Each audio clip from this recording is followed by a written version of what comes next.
Dingin di luar, hangat di dalam. Kehidupan setiap manusia bagai sebuah roda, kadang di atas dan terkadang di bawah. Salsa mulai menyombongkan dirinya saat Leon menghadiahi sebuah rumah dan sebuah kafe di pinggir pantai di Kutai, Bali. Leon memberi hadiah karena sering menemaninya dalam urusan bisnis, tetapi malah sombong, menganggap dirinya paling istimewa. Ia sering mengatur-atur dan merendahkan anak buah Leon.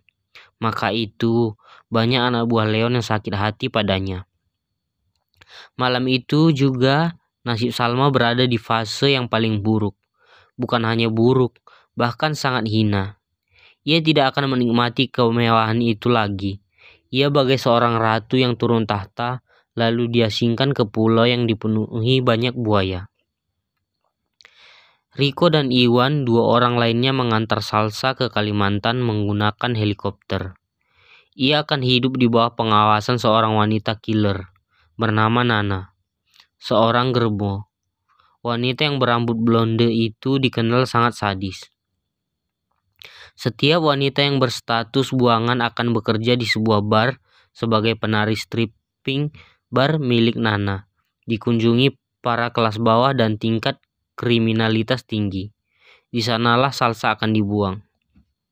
Wih, sayang sekali bening begini, dibuang bos, ujar salah seorang anak buah Leon.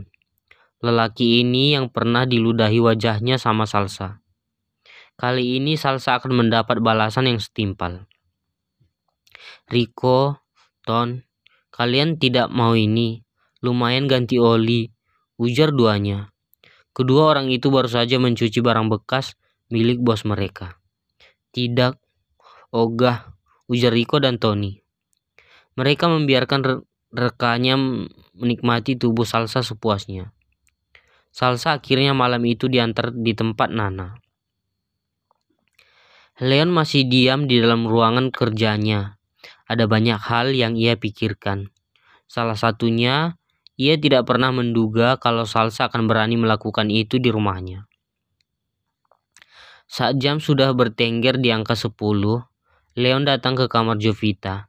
Ia berpikir kalau wanita cantik itu sudah tidur. Ia membuka pintu pelan-pelan, takut mengganggu. Saat ia melihat tempat tidur, tidak ada Jovita di sana. Tanpa pikir panjang, Leon berlari keluar. Periksa rekaman CCTV di setiap sudut. Harap menghilang lagi. Tony periksa di kamar Bibi.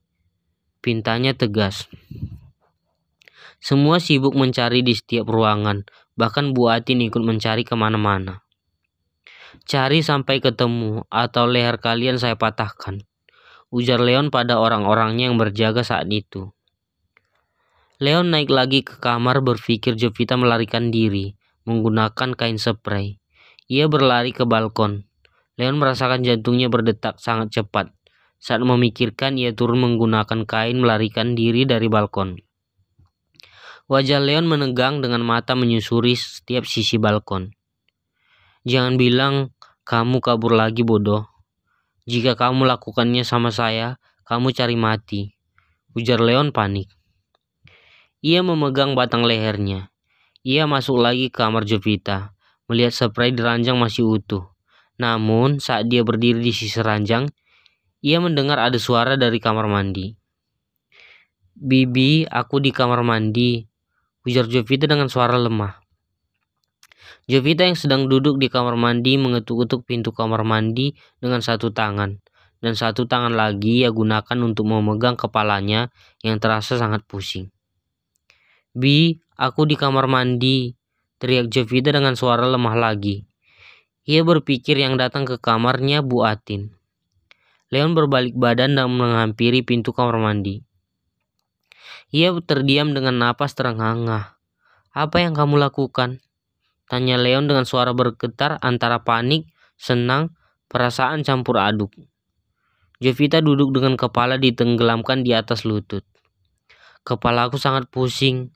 Aku tidak bisa berdiri, ujar Jovita. Kemarilah. Leon akhirnya bernapas lega. Karena Jovita tidak melarikan diri, melainkan tepar di kamar mandi. Saat Leon mengangkatnya, Jovita masih menutup mata. Aku ingin muntah lagi, tolong turunkan aku. Leon mengangkat tubuhnya kembali, membiarkan Jovita muntah di kloset. Jovita menolak ia ikut berdiri di sana.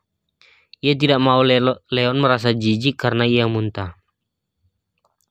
Namun tak diduga, lelaki yang selalu memberinya tatapan sinis justru menemaninya mengurut-urut leher bagian belakang. Ia tidak mengatakan apa-apa, hanya diam dan mengurut pundak Jovita dengan minyak gosok. Sudah. Jovita hanya mengangguk. Leon kembali mengangkatnya dan membaringkannya di ranjang. Apa kamu butuh sesuatu? Aduh, kepalaku. Kalau aku tidur begini, rasanya kepalaku serasa kepala bawah dan kaki di atas. Ia ingin duduk kembali, tetapi dengan spontan Leon naik ke atas ranjang dan duduk. Baiklah, letakkan kepalamu di sini. Leon duduk dan membantunya duduk dan meletakkan kepala wanita cantik itu di dadanya. Mereka tidur dengan posisi duduk. Leon meletakkan tubuhnya di sandaran ranjang dan tangannya memeluk Jovita. Tidurlah, saya akan menjagamu. Aku merasa mual, ujar Jovita. Benturan keras di kepalanya dan obat yang diberikan Dr. Billy tidak cocok untuk tubuhnya. Ia merasa sangat pusing dan merasa mual. Leon menelepon Bu Atin untuk membawa air hangat. Tidak diangkat. Baiklah Bibi, mungkin sudah tidur. Leon hanya mengusap tubuh Jovita dengan obat angin yang diambil dari atas nakas, mengoleskan di hidung dan leher dan di atas perut.